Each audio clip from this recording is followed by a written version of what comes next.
சிவகங்கை மாவட்டத்துக்கு வந்து டிஎன்ஆர்டியிலேருந்து வேலைவாய்ப்பு அறிவிச்சிருக்காங்க. என்ன வேலைனாலாம் வந்து ஆஃபீஸ் அசிஸ்டன்ட், ஜீப் டிரைவர், அப்புறமா வந்து நைட் வாட்ச்மேன். காளையார் கோவில் பஞ்சாயத்து யூனியனில் வந்து ஜீப் டிரைவருக்கு ஒரு போஸ்டிங்கும், கண்ணன்குடி பஞ்சாயத்து யூனியனில் ஒரு போஸ்டிங்கும். இதுக்கு வந்து எதுக்குன்னா நைட் வாட்ச்மேனுக்கு. தேவக்கோட்டை பஞ்சாயத்துக்கு வந்து ஜீப் டிரைவருக்கு ஒரு போஸ்டிங்கும் இருக்குது. இதுக்கு எஜுகேஷனல் குவாலிஃபிகேஷன் வந்து ஆஃபீஸ் அசிஸ்டண்ட்க்கு வந்து 8th பாஸ் ஆகிருக்கணும், தமிழில் எழுத படிக்க தெரிஞ்சிருந்தா போதும். ஜீப் டிரைவரும் வந்து 8th பாஸ் ஆகிருக்கணும், ஆனால் 5 வருஷம் எக்ஸ்பீரியன்ஸ் இருக்கணும், டிரைவிங் லைசன்ஸ் வந்து இருக்கணும். அப்புறம் ஏஜ் லிமிட் வந்து SC STக்கு வந்து 18 வயசுலேருந்து 42 வயசு வரை அப்ளை பண்ணலாம்.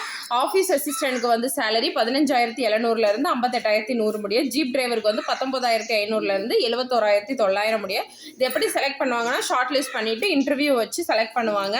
அப்ளிகேஷன் ஃபீஸ் வந்து 50 ரூபாய். அப்புறம் வந்து www.sivagangai.nic.inங்கிற வெப்சைட்டில் போய் ஃபார்மை டவுன்லோட் பண்ணிவிட்டு அது கூட என்னென்ன சர்டிஃபிகேட்ஸ் எல்லாம் என்க்ளோஸ் பண்ணணுமோ அந்த சர்டிஃபிகேட்ஸை என்க்ளோஸ் பண்ணி 10x4 இன்ச்சு போஸ்டல் கவரில் நம்மளோட அட்ரஸ் எழுதி இது எல்லாத்தையுமே வந்து வட்டாட்சியர் அலுவலகத்தில் வந்து நேரடியாகவோ இல்லை போஸ்ட்லேயோ வந்து சென்ட் பண்ணணும். சென்ட் பண்ண வேண்டிய லாஸ்ட் டேட் வந்து 25/11/2025.